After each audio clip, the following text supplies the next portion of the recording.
If you're still watching this, then you have an addiction to cringeworthy moment videos on our channel. It's thrilling to watch an uncomfortable conversation between an overeager talk show host and an unprepared guest. Don't worry, you're not the only one.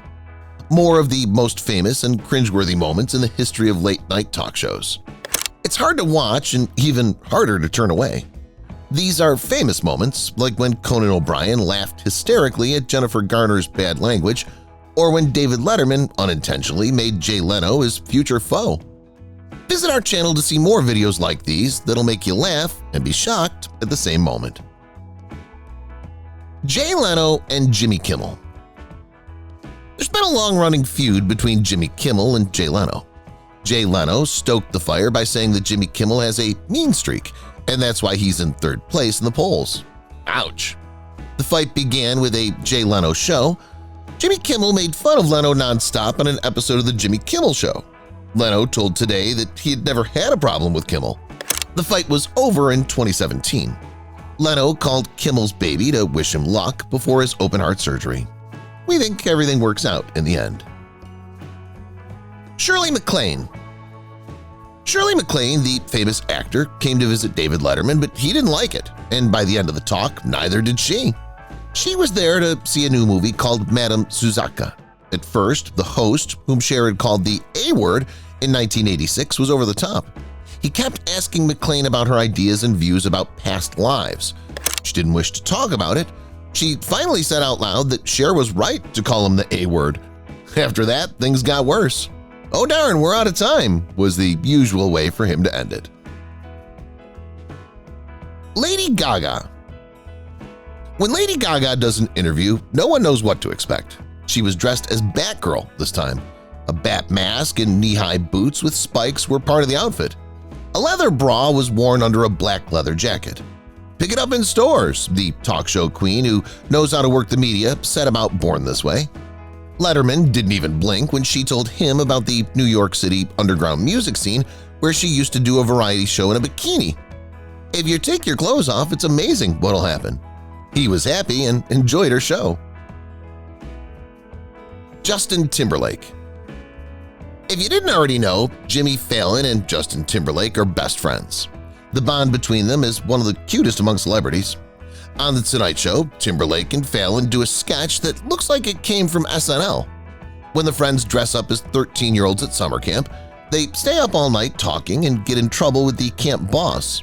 When they sing Ironic by Alanis Morissette together, things get a little out of hand. They finally go to bed, but not before Timberlake asks, "Best friends forever?" Fallon replies, "Best friends forever." Jamie Foxx. Fox made an appearance on the Graham Norton Show in 2017.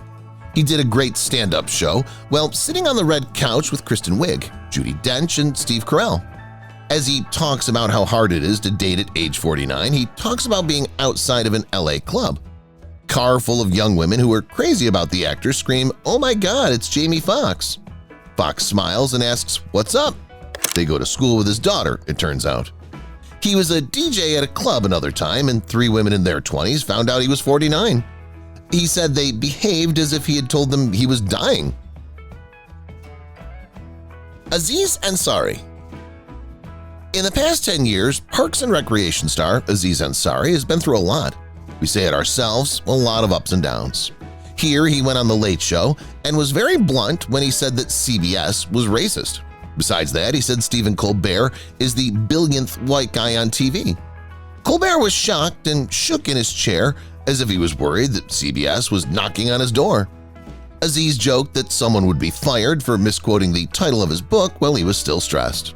But Colbert made everyone laugh and ease the mood. He said with a laugh, "I hope it was a white guy." Mark Ruffalo. One night in 2015, they talked about fears on the Graham Norton Show on BBC One. Josh Widdicombe, the comedian, was not ready for the insult that would be thrown at him after he told everyone that he used to write for Dora the Explorer magazine. It was Widdicombe's turn to talk about a fear they had.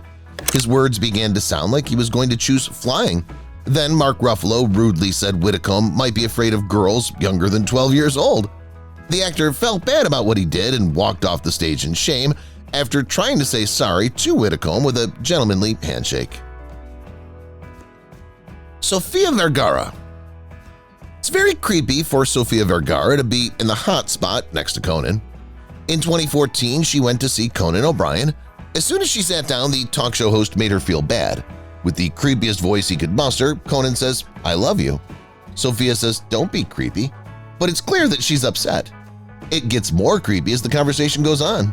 She tells Conan that he likes dancing with her boyfriend. She says, "This is getting creepy." Then Conan begs her to enjoy his joke. She can only say, "Creepy." Russell Brand. Russell Brand can be annoying and always up for something. He has a way of getting under people's skin, even other celebrities. Emily Blunt's story about swimming with dolphins on the Graham Norton show was all he could think about. She was talking about a close call she had with a 6-foot-long shark. Brand walks in without a word. He tells her it's just a type of fish. Blunt gets angry and tells him to stop putting down her story. He keeps saying, "I went near a fish." He cuts her off again and laughs, then continues to make fun of her by saying, "I was near a fish once." It's only fair that we find out she made Brand look bad backstage by making fun of his Velcro belt. Billie Eilish. The first thing Billie Eilish does is call Jimmy Fallon out. She watched him on TV when she was younger. He was dancing and singing on The Electric Company. Fallon feels bad about it. Then they talk about a story from her childhood. Comic Colin Quinn joins them for the True Confessions game on The Tonight Show. They both find her gross. She talked about her world tour called Where Do We Go? The amazing 7-year-old also said which song she would sing on Saturday Night Live. It's crazy to think about how far Billie Eilish has come since then. She's won so many Grammys and silver songs. Sarah Shahi. Sarah Shahi wore a beautiful golden short dress that oozed class and glitz when she walked onto Craig Ferguson's late-night show. With the studio lights on, Shahi's style and charm stood out because of her bright outfit. As she took her seat with confidence, everyone in the room fell silent. What they saw shocked everyone. Shahi lifted her leg and put it on the table so easily that she caught everyone's eye right away. Justin Bieber. It's been a long time, Justin Bieber.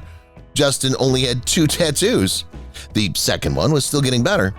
When David Letterman grabbed the young artist's arm to tell him not to get any more tattoos, Bieber screamed. What was his point? The name of his new record, Believe, was written on his wrist. When he talked to the 18-year-old in 2012, David Letterman gave him fatherly advice. Go to college, don't get any more tattoos, and vote in U.S. elections, even though he's Canadian.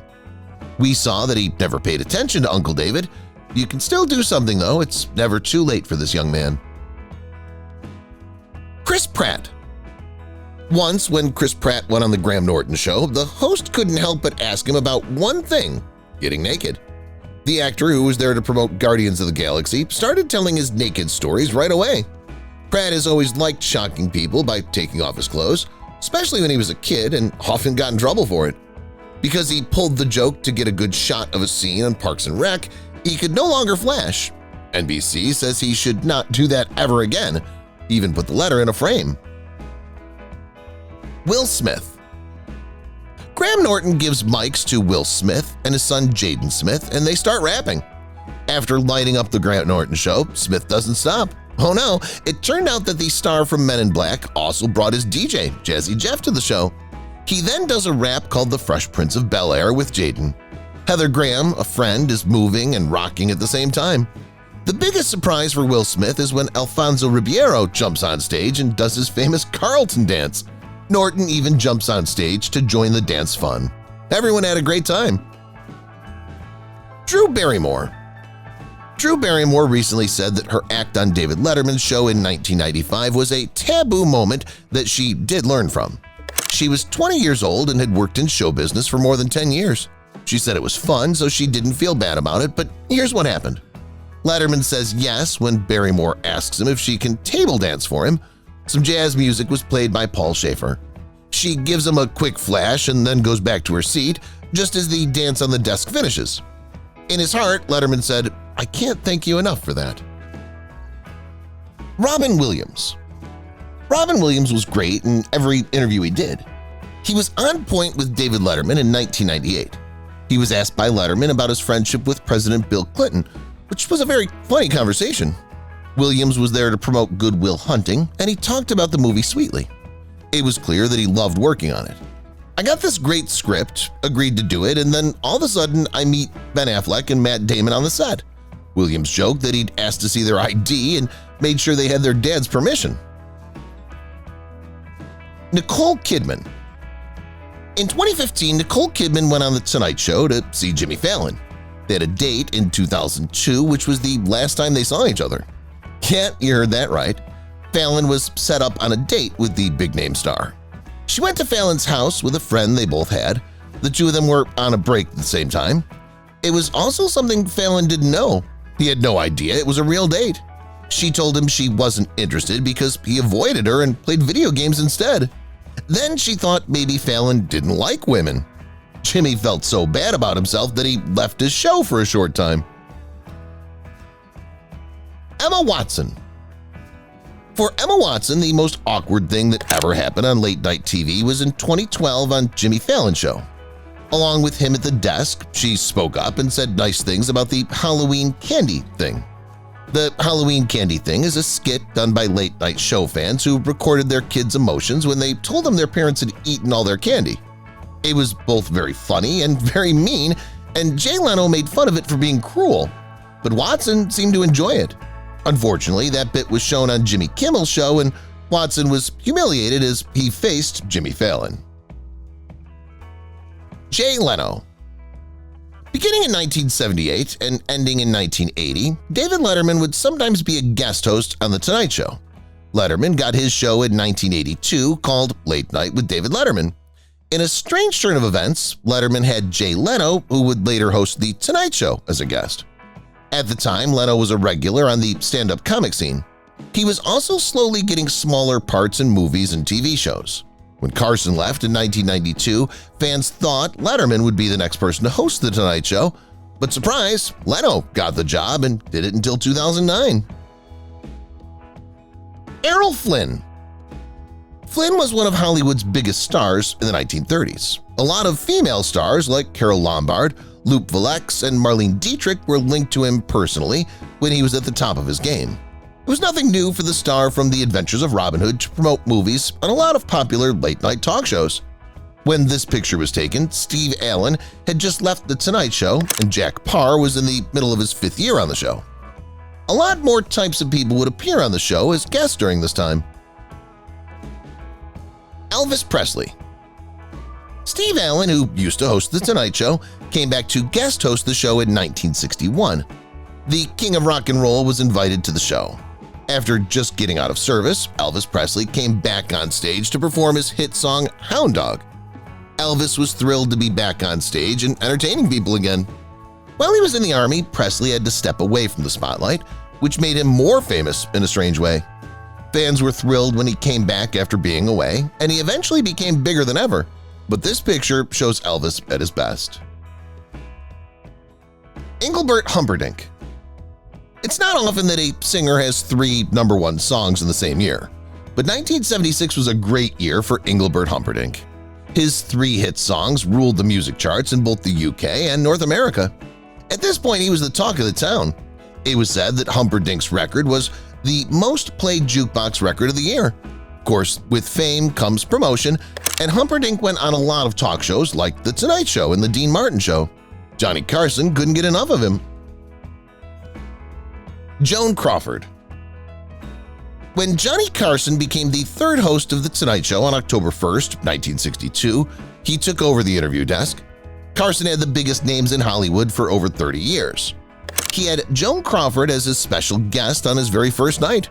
She won awards for her part in the psychological film Whatever Happened to Baby Jane. There was still anger between Joan and her co-star Bette Davis, who was nominated for several awards for her work in the movie but not Crawford. Their feud was so famous that it was turned into a miniseries, which says a lot. Jill Corey. It's not your typical rising to fame story. Jill Corey became famous when she was a teenager singing on a live radio show in her hometown of Avonmore, Pennsylvania. She then got a record deal and made several hit singles and records in the early 1950s. In addition to her many stage performances, the young woman was also on several radio and TV shows, including, you guessed it, The Tonight Show with Johnny Carson. Elizabeth Taylor. Elizabeth Taylor was one of Hollywood's most famous leading ladies and made a lot of money at the box office. It may seem like Taylor's life was always easy and successful, but there was a time when she thought about quitting it all. That's when she was offered a part in the star-studded movie Giant, where she played a part with James Dean, Dennis Hopper, and Rock Hudson. As an activist and philanthropist, Taylor would often appear on late-night talk shows. Joan Rivers. A lot of the time, comics and talk show hosts say the same thing over and over again. For Joan Rivers, that phrase was, "Can we talk?" The comedian Joan Rivers used this line instead of "let's be honest" when she was on stage. And "Can we talk?" there was nothing iconic about Joan Rivers. She found the funny side of things that were hard to talk about. The late-night show host didn't even realize she was saying it so much until her viewers started repeating it. Can we talk? There have been better TV catchphrases. If you've watched the video till here, that means you've enjoyed the video. Subscribe. Don't forget to turn on the notifications bell icon